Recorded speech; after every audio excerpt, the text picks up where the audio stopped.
여러분 시청자 여러분 안녕하십니까. 잔전의 또론 또담 시간입니다. 양해해 주시기 바랍니다. 감기기가 있는 관계로 기침이 나오려고 했습니다. 자, 여기가 어딜까요? 부산항 되시겠습니다. 부산항이다 해도 이 부감샷이 아니기 때문에, 하이샷이 아니기 때문에 구별하기가 힘드신데, 여기 지금 아직 불은 안 들어왔는데 반짝반짝 하는데 요 주탑 두 개, 사장교의 탑이죠. 여기서 이제 케이블이 내려가 가지고 다리를 붙잡고 있는 겁니다. 직접 보시면은 케이블이 기둥만 해. 절에 기둥 같은 거 있죠. 거짓말 좀 보태서 그만합니다. 자, 여기 부산항대교입니다. 부산항대교. 저 다리가 이제 부산의 다리 4개 중에 최고 이제 멋있고 대표적인 다리가 될 겁니다. 가면 갈수록 그렇게 되지 않을까 싶습니다. 광안대교도 있지만은 영도를 연결하는 다리 4개 중에는 그렇습니다. 이쪽이 이제 영도 되겠습니다. 그리고 이쪽은 다 육지들. 여기 크레인들 보이시죠, 그죠? 타워 크레인, 골리앗 크레인, 다 그렇습니다. 저기서 이제 컨테이너 야드가 있어가지고 컨테이너를 싣기도 하고 내리기도 하고, 그렇습니다. 지금 두 사람이 왼쪽에서 오른쪽으로 지나갔는데, 우리 헤어롬님이 옆에서 아랍 사람 같다고 하시는데, 제가 보기에는 용모는 파키스탄 같아 보입니다. 파키스탄. 요즘 파키스탄이 좀 문제죠, 그죠? 부드럽게 하면 파키스탄. 이거 빨리를 신봉하는 분들을 발음식대로 하면 파키스탄이야, 파키스탄. 된 발음을 왜들 그렇게 좋아하시는지 몰라, 진짜. 아무튼 그렇습니다. 파키스탄 문제 많죠, 그죠? 그래도 이거 한국인들 잘못도 있다고 봅니다. 저는 오늘인가 어젠가 44명, 45명인가 6명인가 그 피의자가 되어서 송환되었죠, 그죠? 한국 경찰이 가서 다 데려왔죠. 한국인들을 납치해서 현지에 유인 혹은 납치해서 현지에서 여러 가지 나쁜 일, 보이스피싱을 비롯해서 장기적 출까지 이렇게 하는 그런 그 범죄를 저질렀다고 의심을 받는 사람들이 이제 한국으로 다 송환이 아니라 잡혀왔습니다. 경찰이 가서 잡아왔어. 그래서 일단 체포돼 가면은 48시간 안에 48시간이 지나면은 이게 석방을 해야 됩니다. 그러니까 그 전에 이제 이 검찰이 아직까지 있으니까 검찰이 수사 지휘를 받아서 구속을 할 것인지 말 것인지를 결정을 해야 됩니다. 아마 국민 정서상 대부분이 구속 상태에서 조사를 받지 않을까 그렇게 생각이 됩니다. 요즘 시사를 제가 접었기 때문에 여기 이런 데 대한 언급은 더 이상 진도도 있고 하니까 나가질 않고 여기서 접도록 하겠습니다. 아무튼 그렇고 제가 오늘 이 소개드릴 부분 드디어 이제 니까야에 들어왔습니다. 니까야 하면은 중국어로 너입니다. 너, 영어로는 유. 까야 순 우리말은 까는 겁니다. 까달라 이거지. 그래, 너를 열심히 까줄게. 깐데 또 까고 해줄게. 그러기 위해서 제가 시민도서관에 가서 니까야 4권을 빌려왔어. 쌍유따 니까야 4권을 빌려왔습니다. 그 4권 중에 쌍유따 니까야 10몇 권인가 그렇거든요.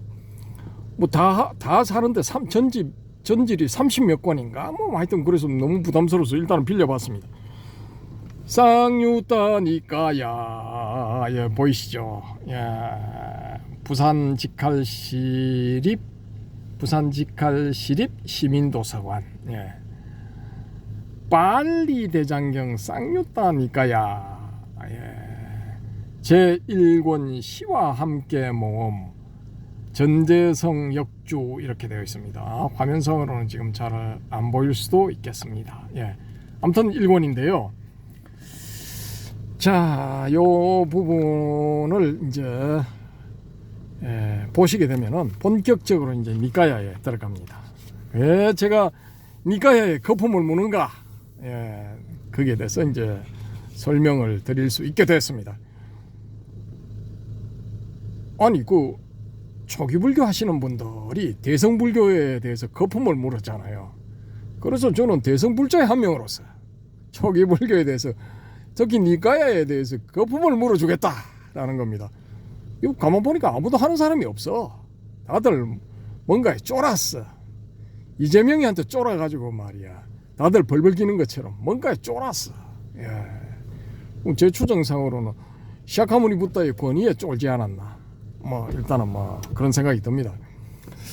여담으로 또 여담을 조금 해야 되는데 일단 불을 꺼주시기 바랍니다, 해오름님.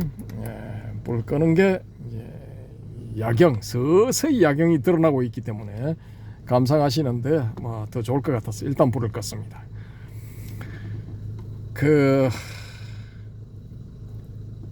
지난번에 올린 니까야를 가지고는 열반에 이를 수 없다. 그 꼭지에 댓글이 많이 달렸죠, 여러분님. 제가 보니까 57개인가 그쯤 달린 걸로 아는데 그 밑에 절반은 우리 해오름님이 감사합니다 한번 댓글 써주세요, 감사합니다 이거야, 맞죠? 그래, 해오름님은 그 댓글을 읽어보시고 그런 대댓글을 다신 거예요? 다 읽어봤습니까? 그 중에 하나는 댓글 안 달았습니다. 마음에 안 들었어. 그 내용이 뭡니까? 12처에 관한 거 하여튼 그 바람의 금객님이 자기 나름대로 생각을 빌려간 모양인데 동의할 수 없었어. 아마 그 단어의 어떤 개념 정리가 좀 덜 된 것 같아서 내가 댓글 안 달았어. 단어의 개념 정리가 덜 된 부분은 댓글을 안 다셨답니다. 이 바람의 금객님 참고하십시오. 근데 그 바람의 금객님 댓글들에 보니까 용어에 관해서 특히 쌍카라의 용례에 관해 가지고 4가지 이 범주로 나눠 가지고 그 설명을 아주 잘 해놓으셨던데 우리 해오름님은 어느 부분이 마음에 안 드셨는가 모르겠습니다. 근데 원래 오늘 이거 찍기로 한 날이 아니고 원래는 내일, 그러니까 음력 14일 날 찍기로 했는데 음력 13일 날 해오름님이 오시는 바람에 영도에서 이제 찍고 있습니다만은, 오늘 제가 뭘 하려고 했느냐 하면은 영도 도서관에 가서 니까야로는 열반에 이를 수 없다 그 꼭지에 달린 그 바람의 금객님과 자유한국님의 댓글을 싹 다 출력을 해서 내일 가져가서 그걸 거기에 대해서 이제 나름대로 코멘터리를 하는 꼭지를 한 꼭지 만들려고 했거든요. 근데 이 우리 해오름님이 너무 이제 하루 일찍 오시는 바람에 그게 안 되고 그냥 이제 쌍유타 니까야 제 1권을 읽어드리면서 거기에 대해서 코멘터리를 하는 걸로 이제 일단은 대처를 하게 됐습니다. 내일도 지금 저녁답에 만나서 한 꼭지 하자라는 합의가 됐는데 영도 도서관은 쉽니다. 매주 월요일 날. 그래서 이제 그건 다음번에 해야 될 것 같습니다. 왜냐? 거기에 너무 중요한 내용들이 많기 때문에 건너뛸 수가 없습니다. 건너뛸 수가 없고 또 이제 쌍유타 니까야 기왕에 시작을 하니까 앞으로는 이제 그런 부분들에 대해서도 용어 하나를 가지고 살펴보는 그런 꼭지도 있을 거기 때문에 앞으로 이제 많은 그 기회가 있다라는 말씀을 드립니다. 자, 제가 왜 우리 해오름님한테 이제 그 댓글 부분에 대해서 질문을 드렸느냐 하면은 지금 우리 이 도론도담 같은 경우에는 댓글 부분에 중요한 내용들이 너무 많이 달려. 그래서 여러분이 보시면은 공부가 아주 많이 될 겁니다.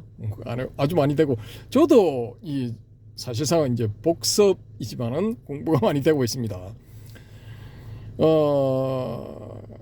일단 이제 불교 교학적인 측면에 있어서는 이 바람의 금객님이 다시는 그런 댓글들을 이제 정독을 해야 되고, 또 선사들이 이 하는 코멘터리 입장에서는 자유한국님이 달아놓으신 그런 댓글들, 그 부분을 정독을 하실 필요가 있다라고 저는 그렇게 봅니다.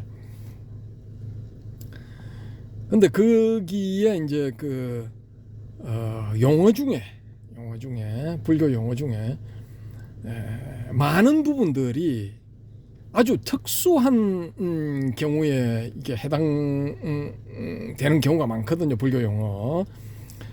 그러니까 이게 단순하게 우리가 사용하는 그런 그 우리식대로의 해석, 이건 조금 이제 안 맞는 경우가 많습니다. 예를 들어 이제 팔정도의 정견 같은 경우, 우리 해오름님, 팔정도의 정견을 뭐라고 보십니까? 팔정도의 정견은 연기법을 제대로 봐라, 하나로 축약하면 그렇게 이야기할 수 있겠습니다. 연기의 실상을 제대로 바르게 보아야 된다. 연기의 실상을 제대로 보는 것이 정견이다. 예, 이 의견 뭐 대부분의 이 불교 공부하시는 분들이 찬성을 하실 겁니다. 그런데 죄송하지만 그 팔정도의 쌈마디띠의 그 띠띠 그 정견에 대해서는 이미 정해져 있어요. 그 내용이. 여러분님 그거 모르시죠? 또 다르게 본다 하면 자기 본래 면목을 제대로 봐라, 불성을 제대로 봐라. 이렇게도 또 여러 가지 정견에 대한 그런 해석은 여러 가지 해석이 있지만 그 중에 하나만 딱 찍어서 제가 말씀드립니다. 예, 여러 가지 해석이 있지만 그 중에 하나를 찍어서 이제 말씀하셨다고 하시는데, 이런 부분들이 초기 불교 하시는 분들이 이제 싫어하는 부분들이야. 초기 불교의 용어들은 용법이나 뭐 용례 이런 게 정해져 있어요. 그 범주를 벗어나면 안 돼. 근데 이게 이제 초기 불교 하시는 분들의 장점일 수도 있지만은 저는 단점일 수도 있다고 보거든요. 왜냐? 장점으로서는 이제 그걸 정확하게 파악을 한다는 거고, 단점으로서는 그러니까 좌정관천이 될 수 있다는 거예요. 우물 속에 앉아서 세상을 보는, 하늘을 보는 그런 경우가 될 수 있다라는 겁니다. 그래서 지금 이제 제가 왜 이 말씀을 이제 드리느냐 하면은 이 불교 용어는 정확하게, 적확하게 파악하는 것이 좋다라는 이런 견해를 일단은 미리 깔자라는 겁니다. 적확하게. 그래서 그 바람의 금객님이 지난번에 숫단 이빠따를 말씀드리면서 제가 나무 위키의 내용을 읽어드리면서 진행을 했잖아요. 근데 그 바람의 금객님은 그 중에서 이제 쌍카라에 대한 그 나무 위키 저자의 이 파악이 이게 혼동을 일으켰다. 쉽게 말하자면 혼동을 일으켜가지고 그 네 가지 바람의 금객님이 이제 댓글에서 정리해 놓으신 네 가지 용법 중에 한 가지를 이 양반이 뭐 아무데나 갖다 붙이고 있다라는 이런 그 비판을 하셨는데, 뭐 저도 동의합니다. 그 부분에 대해서는 동의를 안 할 수가 없죠. 왜냐 정확하게 다 그 용법이나 용례에 대해서 이렇게 제시를 해 놓으신 거기 때문에 그는 거기에 대해서는 이제 반박할 수가 없는데 그게 이제 이 미스가 될 수도 있다는 거예요. 그 이번에 들어놓은 쌍카라에 대한 네 가지 경우의 미스가 났다는 게 아니고 다른 방식으로 미스가 날 수 있다는 겁니다. 예를 들어 가지고 어떤 거냐면은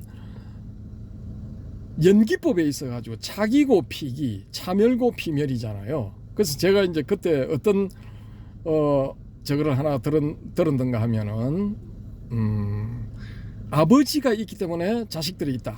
예를 들어 뭐 아들이라고 치면은 아버지가 있기 때문에 아들이 있다. 그러면은 아버지가 사라지면 아들도 사라져야 된다. 라고 이제 말씀을 드렸는데 그때 우리 자유한국님이 그 차기고 피기는 좀 다르게 봐야 된다라고 하셨는데 설명을 해보십시오. 어떻게 다르게 봐야 됩니까?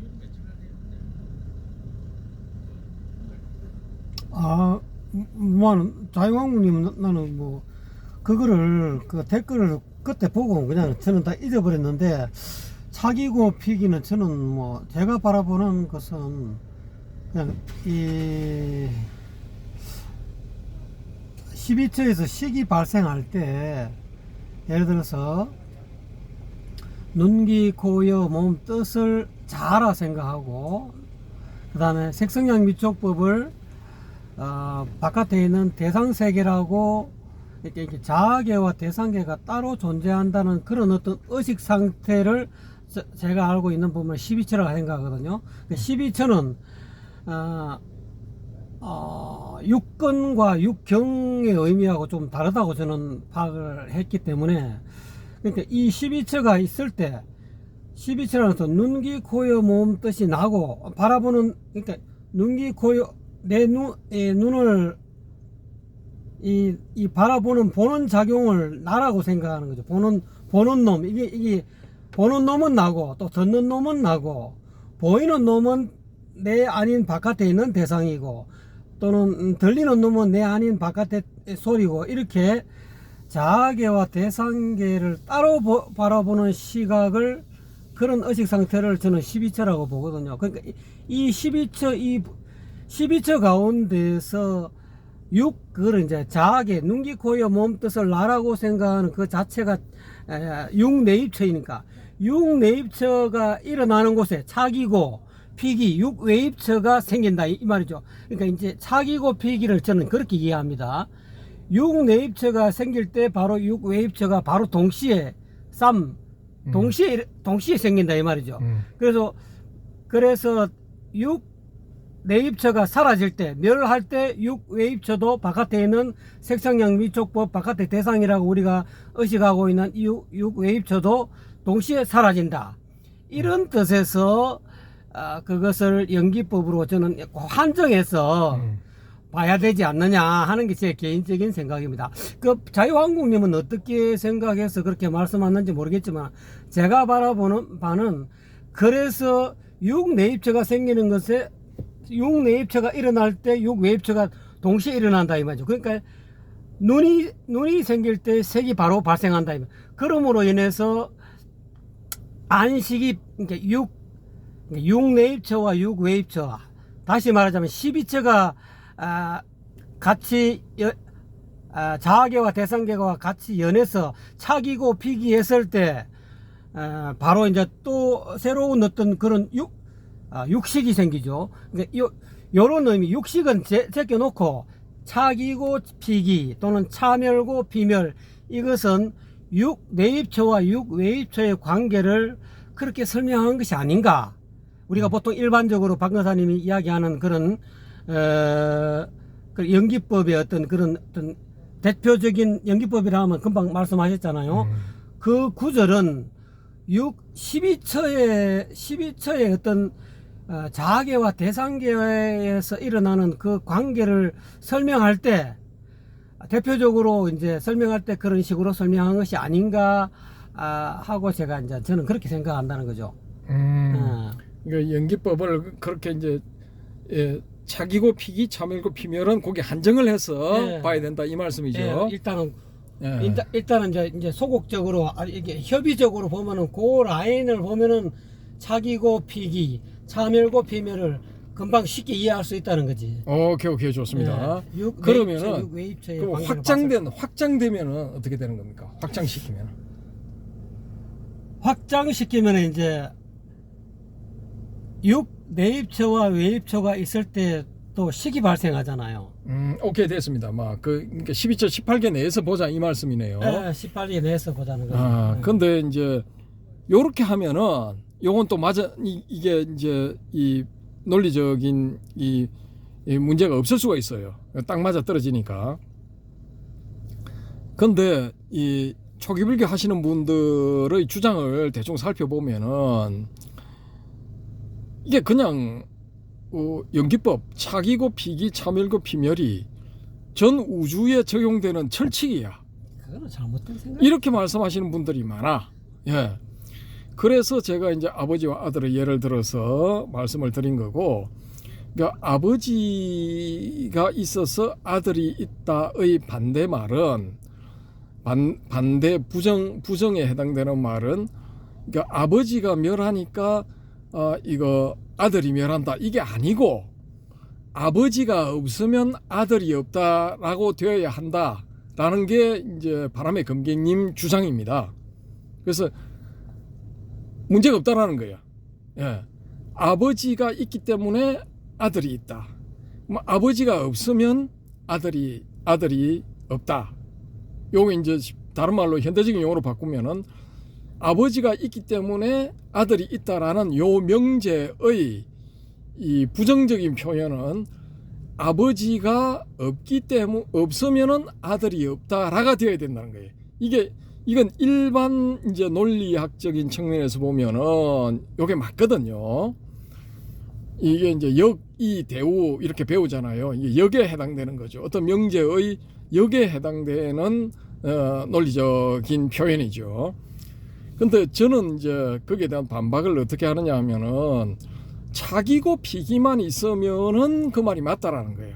근데 차기고 피기 다음에 필연적으로 따라 붙는 거는 뭐냐면은 차멸고 피멸 이게 따라 붙는다라는 거죠. 그러면은 차멸고 피멸은 어떻게 볼 것인가? 차기고 피기를 그런 식으로 분리해 가지고 취급을 한다면은 차멸고 피멸도 분리해서 취급을 해야 되고, 그렇게 될 경우에는 아버지가 멸하지 않으면은 아들도 멸하지 않아야 된다. 이게 이제 되어야 된다라는 거죠. 똑같이 이제 논리적으로 역의 명제가 그런 식으로 성립이 된다라는 겁니다. 아버지 멸하지 않아도 아들이 죽는 경우가 많지. 그게 실제로는 그런 일들이 일어나죠, 그죠? 그래서 이게 차기고 피기, 차멸고 피멸이 이게 무슨 전 우주에 적용되는 철칙인 양 이야기를 하고, 연기법이 유일한 길이요 진리이고 생명이다라고 주장하는 사람들의 밑바탕에는 이런 생각들이 있다라는 거예요. 제가 보기 너무 나갔다. 너무 나갔어. 그러니까 이게 아무튼 이거 문제 많아.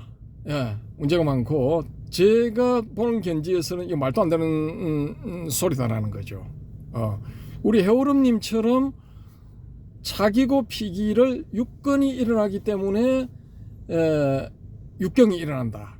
또 차멸고 피멸을 육건이 멸하기 때문에 육경이 멸한다. 라고 이렇게 하면은 요건 딱 이제 진리 체계가 딱 맞아 떨어지죠. 예. 근데 요렇게만 여기까지만 보면 되는데, 요렇게만 보면 되는데 이게 전 우주에 적용되는 철칙이다. 라는 걸 밑바탕에 까는 사람들이 굉장히 많아요. 자기도 모르게 그런 표현들을 하고 있어요. 그런 사람들의 그런 잘못된 인식을 깨워주기 위해서 제가 든 예가 그런 거다라는 거죠. 현실에서는 그렇지 않은 그런 용례들을 많이 볼 수가 있다는 겁니다. 그런 경우들을. 그러니까 이 석가모니불이 이게 새벽별을 보면서 견성한 게 연기법을 봤다. 그 연기법 대표적인 게 이제 12연기다. 그렇게 얘기를 하고, 차기고 피기, 차멸고 피멸, 요것도 이제 간혹 이게 주장을 하죠, 그죠? 그러니까 이런 게 이게 3단 콤보 이 세트가 얼핏 보면은 이게 말이 되는 것 같아도 곰곰이 이렇게 사유를 해보면은 이 허점이 이 곳곳에 있다라는 거예요. 그 12연기 같은 경우에 아까 제가 말씀드린 그 니까야만으로는 열반에 이를 수 없다. 그 부분의 댓글 부분을 보시면은 이 바람의 금객님이 숫단 이파타의 그 6개송을 소개한 네 번째 품입니까? 제 4품의 뒷부분에 그러니까 8개송들 4개인가 뭐 이렇게 소개하고 그 뒤에 또 경들이 뭐 5개인가 6개인가 붙잖아요. 7개인가. 그 부분의 내용들 중에 뭐 몇 가지를 또 이제 12연기와 이게 대조 비교를 하면서 12연기의 타당성에 대해서 쭉 설명을 해 놓으셨는데 뭐 그 전개 자체는 이제 그 나름대로 정합성은 가지고 있어요. 제가 봤을 때는. 근데 12연기를 그 이제 수타니 바타 앞부분에 1, 2, 3경에 보면은 그 12연기에 대해서 나오잖아요. 그 이제 후대에 붙은 거다, 첨가된 거다 이렇게 이제 파악이 되는데 그게 이 12가지가 너무 번잡스러워요.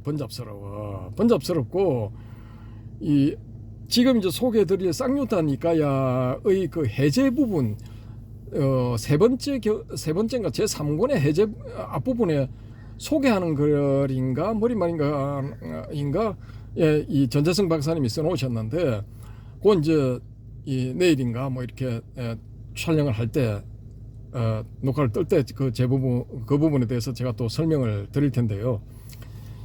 이게 좀 너무 도식적이야.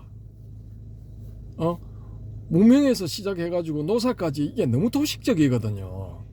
그래서 이게 초기불교, 선불교 보면 제가 이제 다른 오온이나 뭐 기타 등등 그 초기불교 핵심 교설들하고 중간중간에 자르면서 이제 연결시켜 치고 들어가서 이게 설명을 해놨는데 이 논리적인 측면에서 보면은 제일 싫어하는 게 논리학자들이 제일 싫어하는 게 뭐냐면은 단순한 동어 반복 이걸 제일 싫어하거든요. 12연기의 그 내용에 이게 없어도 되는 부분들이 너무 많아. 예.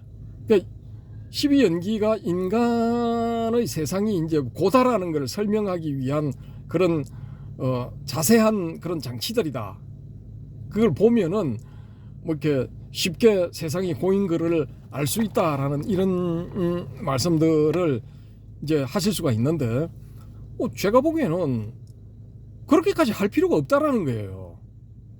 그냥 세상이 고인 거는 자기가 살아가면서 느끼면은 고라는 걸 얼마든지 느낄 수가 있어. 굳이 12연기 그걸 들여다볼 필요가 없는 거예요. 본인이 체험적으로 느끼는데 뭐 그게 더 중요하지. 머릿속에서 12연기 딸딸딸 외워가면서 결론은 고다 뭐 이거 할 필요가 뭐가 있냐라는 거죠. 좀 웃긴 거지 그게. 그러니까 그게 일종의 세뇌라는 겁니다. 어디까지나 저의 내피셜. 예. 뭐 초기 불교를 이렇게 신봉 내지 숭상을 하고 그 내용을 이제 뭐 배워보겠다 하시는 분들 입장에서는 뭐 열심히 공부하셔도 뭐 무방하지만은 일단 현재 저의 입장에서 봤을 때는 그를 느끼기 위해서 그렇게 할 필요까지 있나라는 거죠. 그리고 그 부분들이 이제 결론은 어떻게 됐냐면 세상은 고해다라는 결론에 도달하게 되는 거예요. 그러니까 무조건 괴롭다 이거지. 즐거운 것도 결국은 고다 이거예요. 왜? 흥진비례하니까. 즐거운 부분들이 끝나면은 슬픈 부분들이 오니까 고다라는 거죠. 그러니까 그거를 이제 받아들이는 분들은 받아들이는 거고 이게 뭔 개소리야 하시는 분들은 안 받아들이시면 되는데 저는 이제 지금 입장에서는 그렇게까지 할 필요가 뭐가 있냐라는 거죠. 그러니까 법구경이나 이 수단 이파타의 이 초기 버전에서는 그렇게까지 안 하고도 세상에는 이게 고가만연하고 있다는 것을 느낄 수가 있는 거예요. 알아차릴 수가 있어. 근데 12가지나 뭐 그렇게 엿가락처럼 늘어가지고 이걸 달달달달 외워야 된다. 이게 사실상 일종의 주입식 교육이거든요. 그러니까 삼법인 사성제 8정도 12연기 뭐 6권 6경 12조 18개 뭐 37조도품 뭐 이런 게 다 이 일종의 공식화되어 있는 거라는 거죠. 공식. 그러니까 공리라는 거예요. 공리. 우리 수학 배우다 보면 공리, 정리 이런 거 배우잖아요. 공리. 아무도 여기에는 이의를 제기할 수 없는 어떤 이치 뭐 그런 거라는 거죠. 공리. 모든 분들에게 공공연하게 인정받은 이치 그런 거라는 겁니다. 저는 이제 거기에 딴지를 걸고 있거든요. 무슨 말도 안 되는 개소리야 하고 딴지를 걸고 있기 때문에 저는 이제 이 일종의 이단, 아웃사이더 뭐 이렇게 되는 거죠. 그러니까 불교의 니까야 부분은 지금 밝혀진 바에 의할 것 같으면은 빨리어는 그냥 불교 외에는 다른 데서 쓰인 흔적이 전혀 없어. 그러니까 오로지 불교를 설명하기 위해서 만들어진 인공의 언어다라는 거죠. 예. 그럼 이 인공의 언어를 우리가 어떤 철칙 내지 그 공리로서 받아들여야 된다라고 주장하면은 이건 좀 뭔가 아니지 않느냐라는 겁니다. 아리송해 뭐 노래 그런 것도 있죠. 아리송해 하는 노래도 있죠. 아리송하다라는 거죠.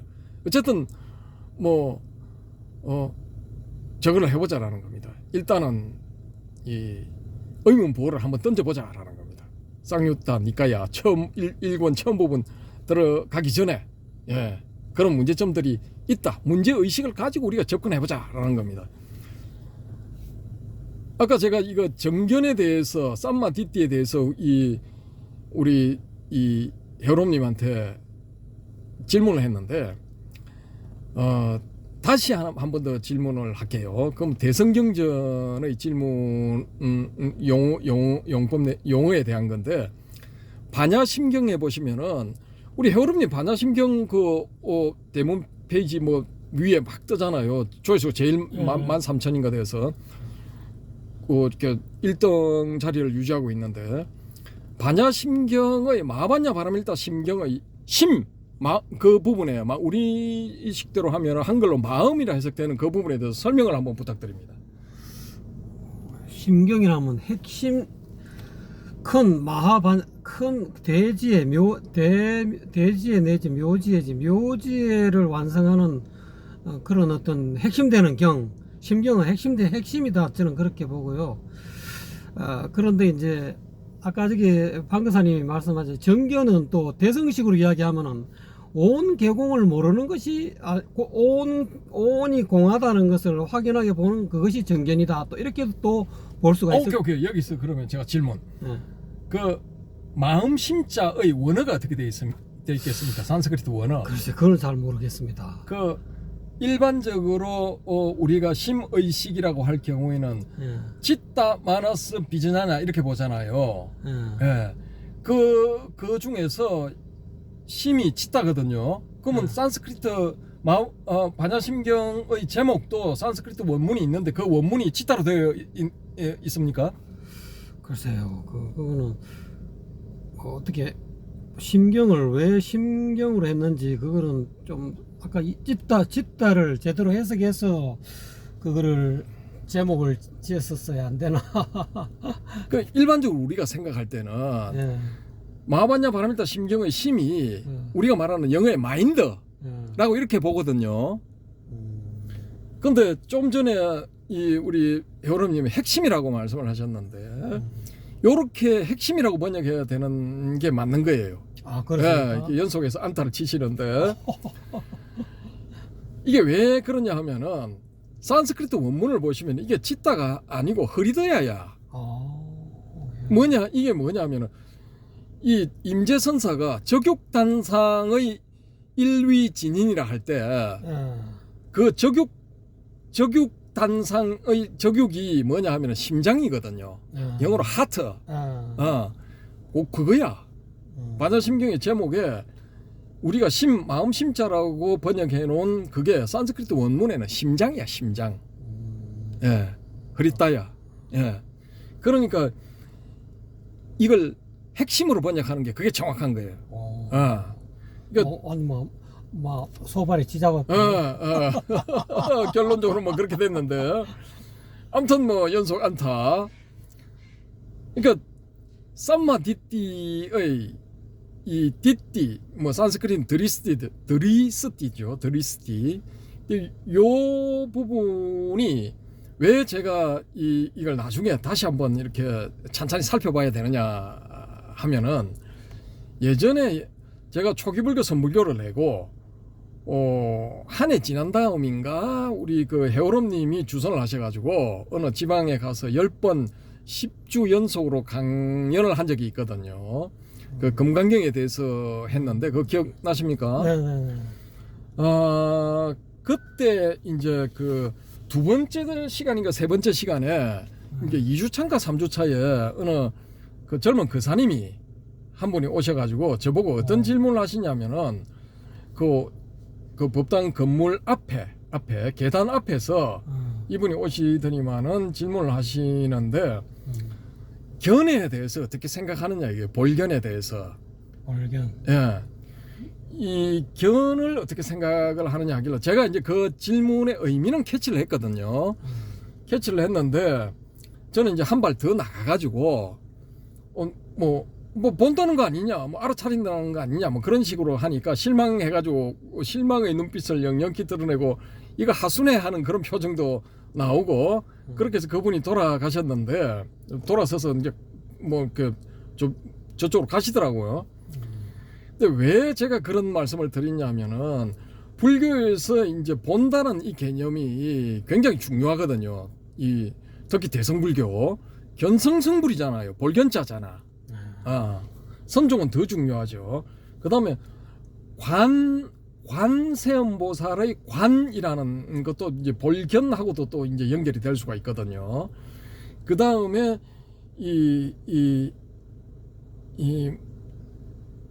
또 뭐죠? 이 본다는 의미가 아주 주요하게 쓰인 게 또 이제 능엄경입니까? 거기 보면은 이건원통이라는 게 있어요. 이건원통. 이건원통하고는 좀 다르나? 이건원통도 이제 한번 신뢰가 될 수가 있겠네요. 이 이건원통은 귀자, 뿌리건자를 씁니다. 그래서 이 관세음보살에 관한 건가 내용이 아마 그럴 겁니다. 이 듣는 것만으로도 해탈할 수 있다는 거예요. 듣는 걸 잘 들으면 해탈할 수 있다는 거지.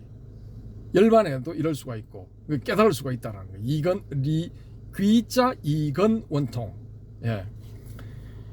관세음보살을 원통보주라고 부르는 게 요 이유 때문이다라는 뭐 그런 설명도 있습니다.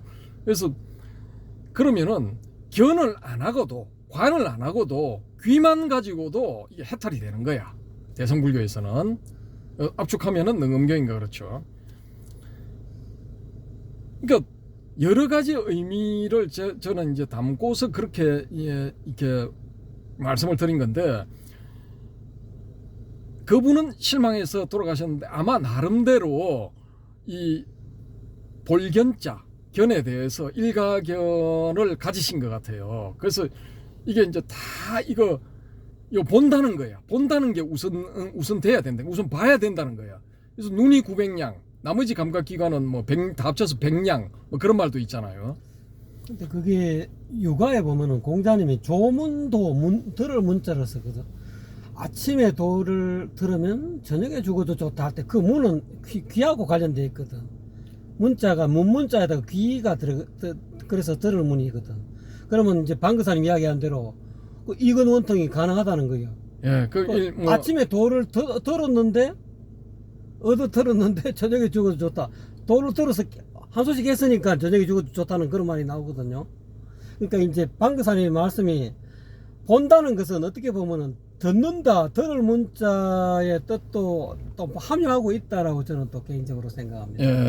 예. 뭐 중간에 설명을 좀 해주셨는데 뭐 일단은 납득을 하고요. 그 다음에 이 견이 또 중요한 부분의 그 신뢰가 어떤 게 있느냐 하면은 질 볼터 테일러 박사라고 그 뇌생리학자가 있어요. 미국의 여성 뇌생리학자인데 이분이 이제 어느 날 출근하려고 하다가 이상한 경험을 했어. 갑자기 자기 집 안에 자기가 보는 모든 사물들이 원자 단위 내지 분자 단위로 다 알갱이 단위로 보여진 거예요. 극미의 알갱이 단위로.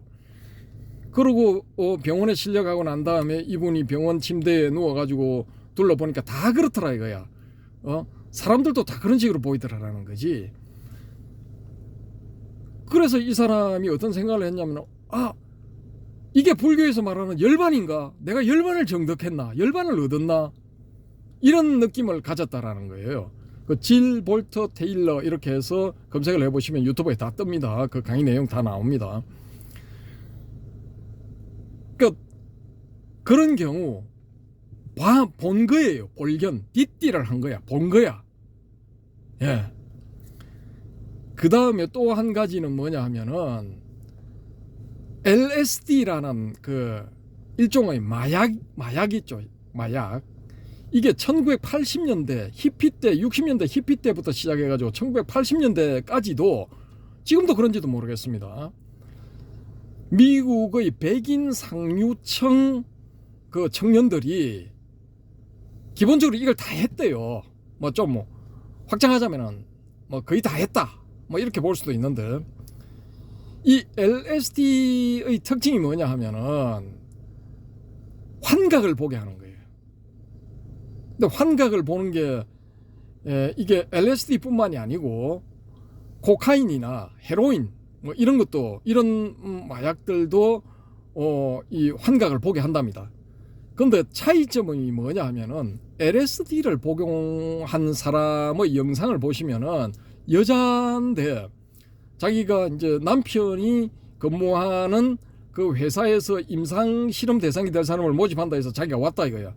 그래서 박사가 건네주는 LSD를 탄 물을 마시고 한 30분인가 있다가 인터뷰를 한 게 영상에 있어요. 유튜브 찾아보시면 나옵니다.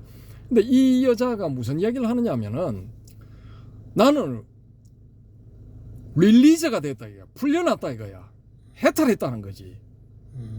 그리고 프리하다는 게 자유스럽다라는 거예요. 근데 그 전에 이 사람이 자기 앞에 앉아있는 박사한테 뭔 이야기를 하느냐 하면은 나는 이 허공 중에 떠다니는 이 공기 입자도 지금 보인다라는 거예요. 공기 입자가 보인다는 거지. 그러고 이제 그런 이야기를 하니까 이 박사가 그러면 안을 본다는 거냐 하니까 이 사람이 뭐라고 하느냐면 안과 밖이 있나? 하더니만은 한 2, 3초 뒤에 뭐라 하냐면은 하나다 이거야. 전부 다. 전부 하나다라는 거예요. 그러니까 이런 게 이 LSD를 한 그때 당시 히피 때 1960 히피가 유행한 1960년대부터 이 80년대 90년대까지의 이 백인 상류층 자제들은 이런 경험들을 했을 거라는 거죠. LSD를 복용을 하고 마시든지 어쨌든 몸속에 집어넣어 가지고 이런 경험들을 했다라는 거죠. 그러니까 자유로워지는 이런 경험들을 했다는 거지. 그리고 이 남미의 남미가 아니라 멕시코의 어떤 그 원시 상태를 3,000년 이상 이어왔다는 그런 토착민 부족들은 일개 부족이죠. 그 부족들은 뭐라고 하느냐면은 특정한 버섯을 천국으로 가는 문이라고 그런대요. 그 버섯을 먹으면은 이런 비슷한 경험을 하는 거야. 근데 이게 여기만 있었던 게 아니고 북미 인디언들한테도 이게 만연했어요. 그 대표적인 케이스가 이 서양인들이 경험한 대표적인 케이스가 막스 에른스트라고 모더니즘 계열의 그 유명한 화가가 있는데 이 양반이 이제 2차 대전이 끝나고 난 다음에 미국으로 이주를 해서 이 유태인이기 때문에 유럽에서 이제 그 독일 치하에서 박해를 받았죠. 이 사람이 이주를 했어 미국으로. 이주하고 난 다음에 샌프란시스코인가 로스앤젤레스인가 거기 가서 뉴욕까지 자동차로 횡단을 시도를 합니다. 그 와중에 전통 인디언들을 만나가지고 원주민 인디언들을 만나서 그 사람들이 건네는 어떤 그 액체인지 뭐 스프인지 그걸 먹게 되는 거예요. 마시거나 먹고 하면은 그런 경험을 하게 되는 겁니다. 이 사람이 그 자기 저서에 그걸 써놨습니다. 그런 경험을 했다고. 그러니까 이 동서양을 막론하고 옛날부터 내려오는 이런 것들이 있는 겁니다. 예. 이 동양에서도 그런 경험을 했다라는 그런 그 흔적이나 그림이나 혹은 문헌 속에서 이제 글로서 이게 드러난 게 남겨놓은 게 있거든요. 있고 이 LSD는 좀 독특하게 이 한때는 뇌를 파괴시킨다는 그런 이야기도 있었는데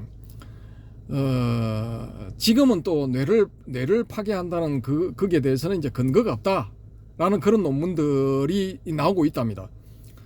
근데 문제는 뭐냐 하면은 이 LSD를 복용을 하고 그런 경험을 한 사람들 중에 이 인식에 있어서 이제 문제를 일으키는 그런 케이스들이 있어요.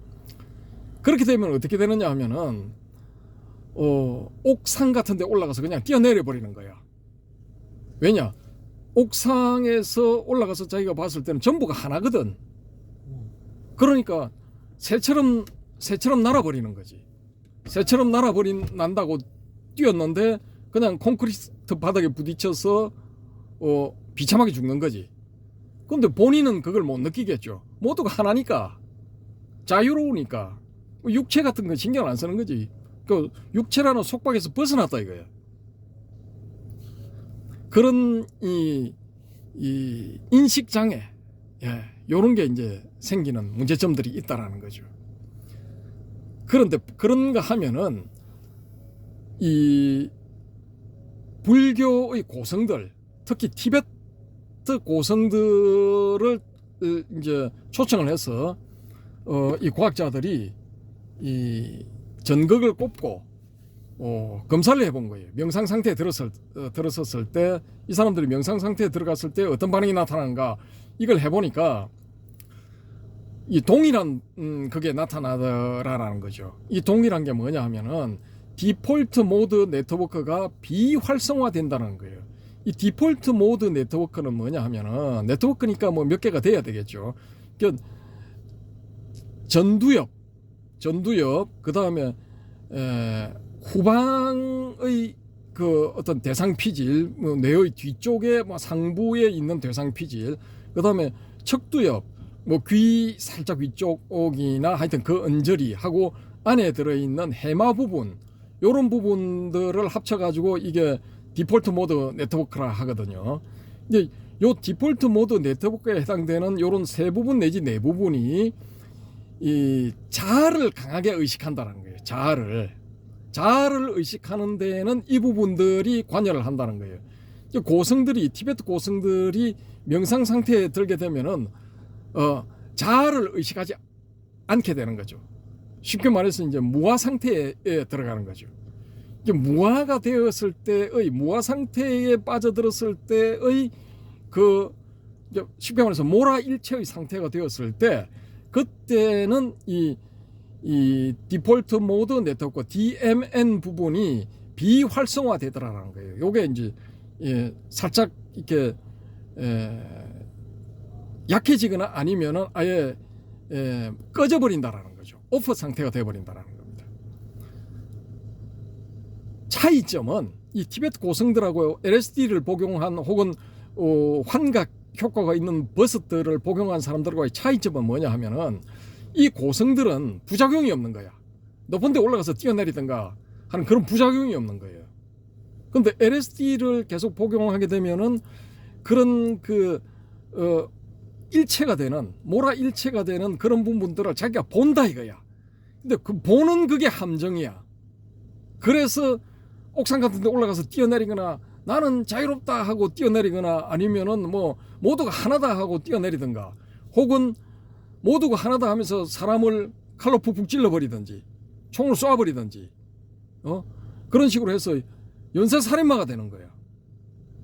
근데 불교의 이 선정산매에 들어가는 고성들한테는 그런 일이 안 일어난다는 거죠. 근데 반면에 또 이제 반대되는 그 신뢰들은 어떤 게 있느냐 하면은 이게 성적으로 문란해진다는 거예요. 왜? 모두가 하나고 우리 모두 자유롭기 때문에 그냥 뭐 괜찮다는 거야. 엑스타시를 느껴보자라는 거예요.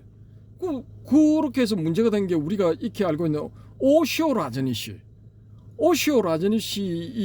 그 밑에 있는 사람들이 쉽게 말해서 집단 난교 막 그냥 남녀 뭐 10여 명 혹은 그 이상이 섞여가지고 발가벗고 그냥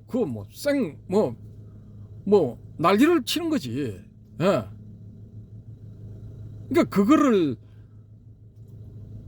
우리 일반적인 오디너리 상태, 이 정상적인 소위 말하는 정상적인 사람, 일반적인 사람들이 봤을 때는 미친 짓이지 그게. 근데 그 사람들은 엑스트라 오디너리의 상태에 들어간 거죠. 일상을 초월해 있는 비일상적인 혹은 초일상적인 상태에 들어갔기 때문에 그런 걸 저지르는 데 대해서 전혀 문제의식을 못 느끼는 거예요.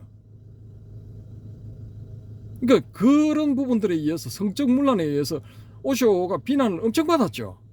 그래서 미국에서는 그 문제 때문에 또 쫓겨나기도 하고 비서가 저지른 횡령 같은 데 책임을 지고 또 추방당하기도 하고 여러 가지 일이 많았잖아요.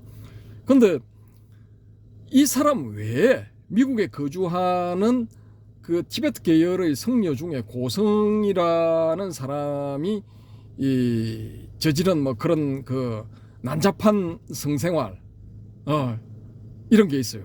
그래서 이게 불리기를 미친 깨달음이라고 불렸는데 여기에 대해서는 나중에 제가 어떤 분이 올려놓은 글을 소개해드리면서 자세하게 알려드리겠습니다. 그런가 하면 한국의 그러면 고성들은 미국 가서 그런 경우가 없었느냐?